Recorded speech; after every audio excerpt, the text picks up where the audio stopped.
Hi guys, it's Miss Carney here. Welcome to week 9, where we will continue learning about finding percent of a number. The materials that you need for today's lesson are a paper and pencil, maybe your notebook, maybe some pens, but no calculators. So we're going to get warmed up today with a blast from the past, equation solving. So think way back to a couple of months ago, and let's talk about the equation 3x equals 20. You can pause the video right now if you want to try this one on your own. All right, first thing I want to think about is that 3 is the coefficient of x. That means that 3 is being multiplied by x, and that's equal to 20. You also need to remember that when you're solving an equation, it's balanced, and you have to do the same thing to both sides of your equation. To solve this one, I'm going to take the inverse operation of multiplication, which is division, and I'm going to divide both sides by 3. 3x divided by 3, 20 divided by 3. If you remember, 3 divided by 3 is 1. In my class, we called that the sneaky ninja. He would slip away and disappear. So you're left with x is equal to 20 divided by 3. No calculators. 20 divided by 3. 3 goes into 20, how many times? 6. 6 times 3 is 18. Subtract, 20 minus 18 is 2. And x is 0, we're not done yet. Ooh, 20 again. 6. This is going to be a repeating decimal. So 20 divided by 3 is 6. And 6/10 repeating, which I know is 6 2/3. Right? Let's look at another one. 7/10 x equals 112. Again, 7/10 is the coefficient of x. That means it's being multiplied. To solve this equation, I need to use inverse operations. The inverse of multiplication is division. 7/10 divided by 7/10 is 112 divided by 7/10. Ooh, I'm going to have to do this one. No calculator. 112 divided by 7/10. Do you remember how to divide this out? That's right. You cannot divide by a decimal. So you've got to swoop this one place to the right, which means you're going to move this decimal one place to the right. Now I can divide. 7, the whole number, goes into 11 one time. Subtract. Oh, 7 goes into 42 nicely. 6 times 7 is 42.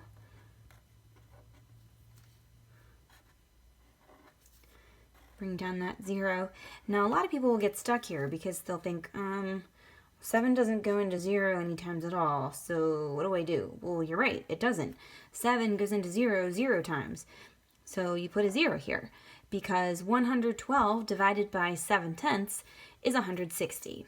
Remember, 7/10 here divided by 7/10, that's 1.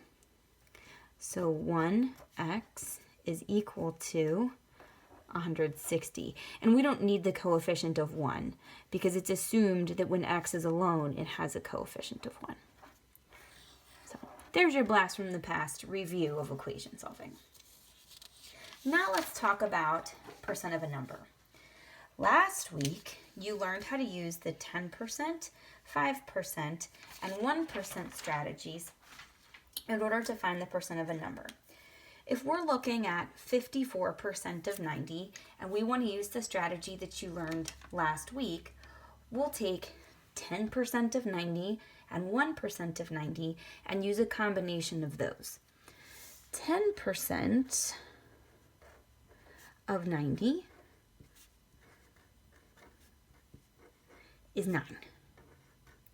1% of 90 is 9/10. So I need to do 10% 5 times to get 50%. If 10% of 90 is 9, then 50% of 90 is 9 times 5, which is 45. If 1% of 90 is 9/10, sorry, there should be an N here, then 4% of 90, look at me making mistakes. This should say 50% of 90 is 45. 1% of 90 is 9/10, then 4% of 90 is going to be 9/10 4 times. So 9/10 times 4 is 3 6/10. So 50% is 45, 4% is 3 6/10, so 54% is 48 6/10. 54% of 90 is 48 6/10. Phew, okay. Well, that was last week's strategy, and I did okay with that, 10%, 1%. I'm feeling pretty good about it. This week, what we're going to do is use the decimal form of the percent and multiply. So I'm going to take 54% of 90. The first thing I have to do is change 54% to the decimal form.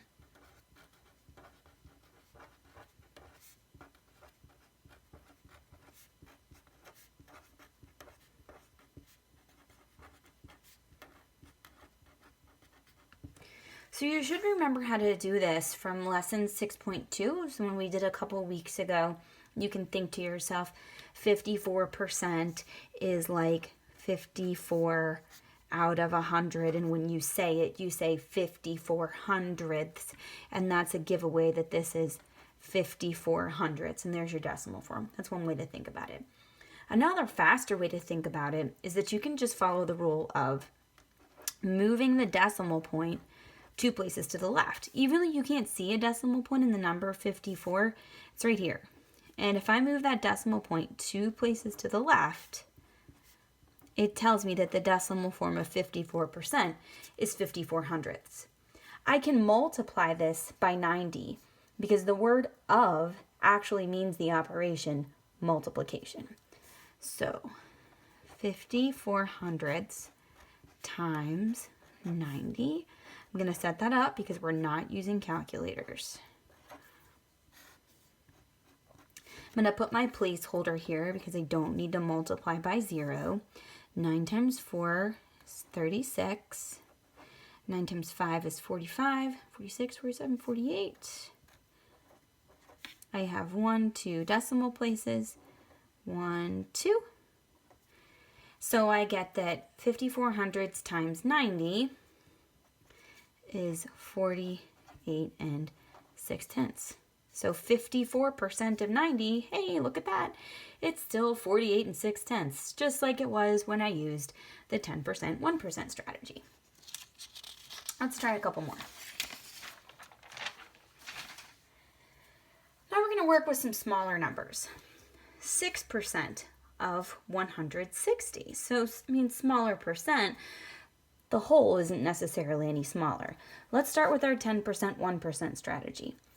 6% is less than 10%. So I'm going to break this up into 5% plus 1%. I've got to start with 10% to get to 5% though. If 10% of 160 is 16, then 5% of 160 is 8, and 1% of 160 is 1 6/10. 6% is 5% plus 1%. 8 plus 1 6/10 is 9 6/10. 5% plus 1% is 6%. The only reason I used the 10% strategy was to get to the 5% strategy. So, or we can try way number 2, which is to change 6% to its decimal form and then multiply. So 6% is a decimal. Remember, there's a decimal point here. Move it 2 places to the left, which means that its decimal form is 6/100ths. And then I can multiply 6/100ths by 160.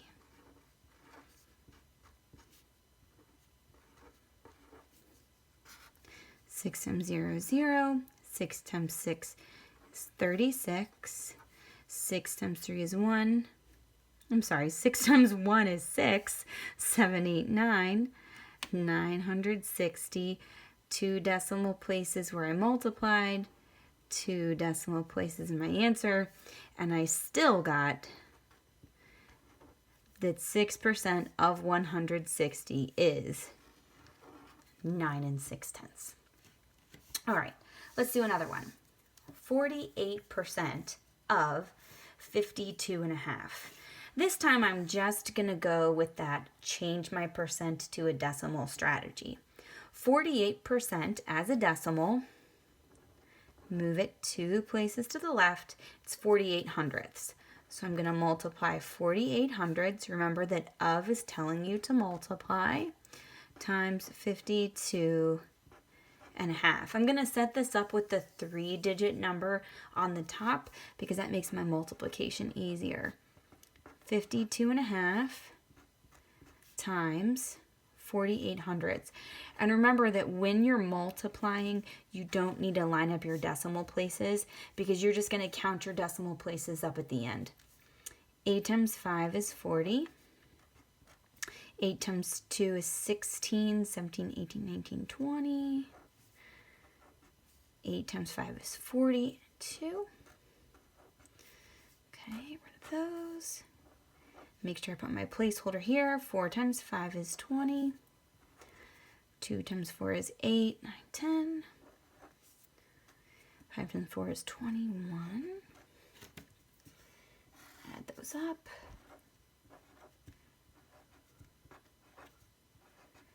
Whew, that's a lot of places there. 2, 5, 200. I've got 1, 2, 3 decimal places here. So I'm going to go 1, 2, 3 decimal places here. So 48% of 52.5 is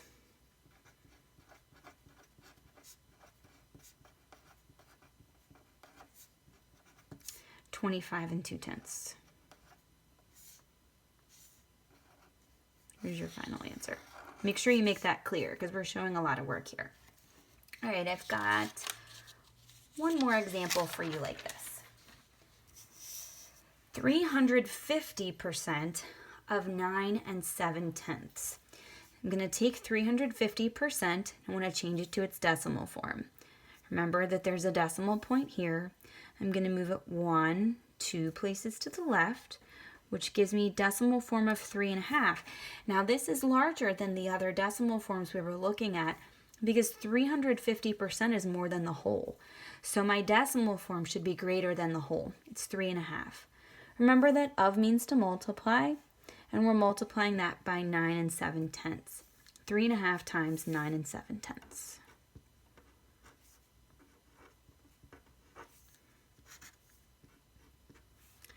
All right, we've got 7 times 5 is 35. 9 times 5 is 45. 8. Placeholder here. 3 is 21. 27, 28, 29. 5, 9. And I get 1, 2 decimal places here and 1, 2 here. 33 95/100ths.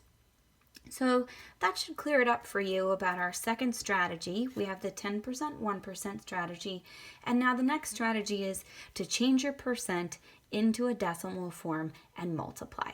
Tune in for another lesson and a little bit more practice. Thanks. Have a good time.